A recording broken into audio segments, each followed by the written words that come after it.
கட்சி ரீதியாக அதிமுகவை கபலீகரம் செய்கிறதா தாவேகா? ஒட்டுமொத்தமா வர்றவங்களெல்லாம் சேர்த்துக்கிறாங்களே எல்லாரையும். என்ன நடக்குது? ஏங்க இப்போ அது ராஜினாமா வேற அதிகமாயிட்டே இருக்குது. இது நம்ம அதிமுகவை பார்த்து கேட்க வேண்டிய கேள்வி. ஏன் நீங்க எல்லாரும் தாவேகா கிட்ட போய் சேர்றீங்கன்னு தாவேகாவையா போய் கேட்க முடியும்? இவங்க சேர்க்கிறாங்களே சார், இதுதான் தாய் கட்சி, எங்களுக்கு அதிமுக தான் தாய் கட்சின்றாரு ஆதவர்ஜுனா. என்னங்க வம்பா இருக்குது? இப்போ ஒரு கட்சியில போய் சேர்றீங்க கிட்ட நீங்க ஏன் சேர்த்துக்கிறீங்க நான் கேள்வி கேட்பாங்க. இப்போ திமுகவுக்கு ஓபிஎஸ் போய் கேட்டார். அப்போ ஐயா ஸ்டாலின் அவர்கள் அனுப்பிச்சு விட்டாரா? இல்லைங்க, நீங்க அம்மா ஆட்சியில இருந்து நீங்க 3 தடவை முதலமைச்சரா உங்களை எல்லாம் ஆக்கியிருக்காரு. சாதாரண ஒரு இருந்த ஆளை உங்களை 3 முறை முதலமைச்சர் ஆயிருக்காருன்னு ஐயா திருப்பி அனுப்பிச்சு விட்டாரா? வைத்தியலிங்கம் போய் சேர்ந்தாரு, ஐயா ஸ்டாலின் அவர்கள் திருப்பி அனுப்பிச்சு விட்டாரா? இப்ப பனையூர் பாபு போய் சேர்ந்தாரு, ஐயா திருப்பி அனுப்பிச்சு விட்டாரா தாவேகாவுக்கு? மனோஜ் பாண்டியன் போய் சேர்ந்தாரு, திருப்பி அனுப்பிச்சு விட்டாரா அண்ணா திமுகவுக்கு? அப்ப எந்த கட்சிக்காரங்க திருப்பி அனுப்பிச்சிருக்காங்க? ஐயோ நாங்க சேர்த்துக்க மாட்டாங்க. அது எப்படி அதிமுகவினர் மட்டும் குறிவைத்து இங்க சேர்க்கப்படுறாங்க, அதிகமா போறாங்க, அந்த நிகழ்வுகள் நடக்குது. அது எம்எல்ஏக்களை ஜெயிச்சவங்க. திரு விஜயபாஸ்கர் பாருங்க ராஜினாமா பண்றாரு வேக வேகமா. இதுக்கு யாரு காரணம்?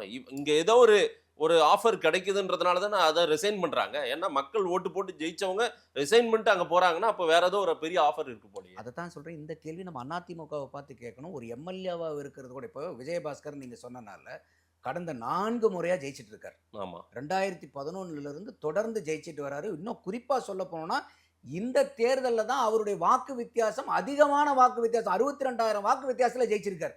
இப்ப விஜய் அலை அடிச்சு ஐயா ஸ்டாலின் அவர்கள் கூட தோத்து போயிட்டார். விஜயபாஸ்கர் அவர்கள் 62,000 வாக்கு வித்தியாசத்துல ஜெயிச்சிருக்காரு.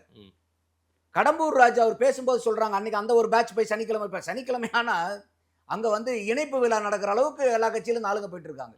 திமுக இருந்து டி நகர் முன்னாள் எம்எல்ஏ கருணாநிதி போய் சேர்ந்தார். அது தெரியும்ல? அவர் அப்ப முன்னாடியே சேர்ந்தார் சார். எப்ப சேர்ந்தாரு? அவர் பிரச்சாரமே பண்ணிட்டார் சார் அப்பவே. இல்ல இப்ப கட்சியில விஜயதாரிணி எல்லாம் போய் சேர்ந்தாங்களா? அன்னைக்கு போய் சேர்ந்தாரு. அன்னைக்கு கட்சியில சேர்ந்தாரு. அவர் முன்னாடியே ஓட்டே கேட்டார். அவர் இல்ல அவர் அவருடைய மகள் போய் வேலை பார்த்தாங்க. இருந்தாலும் மறைமுகம் வீடியோ எல்லாம் போட்டு அவர் கட்சியில போய் சேர்ந்தது இப்ப போய் சேர்ந்திருக்காரு. ராஜான் பலன் ஓட்டு போடாதீங்கன்னு சொன்னார் அவர். அது என்ன காரணம் சொல்றாருன்னா, அவர் அவருடைய அண்ணன் பையனா இருந்தா, சகோதரனுடைய பையனா இருந்தா கூட அவர் மாமன்ற உறுப்பினராக இருக்கும்போது செய்ய வேண்டியதை மக்களுக்கு செய்யல.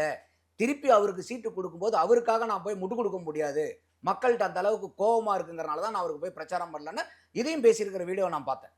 அப்போ அந்த அளவுக்கு இருக்கக்கூடிய இப்ப திமுக இருந்து போய் சேர்றாங்க, வக்கீல் அணியில இருந்து போய் சேர்ந்துகிட்டு இருக்காங்க. அப்ப எல்லா கட்சியில இருந்து இந்த மாதிரி ஒரு பொலிட்டிக்கல் மைக்ரேஷன்ங்கிறது காமன்.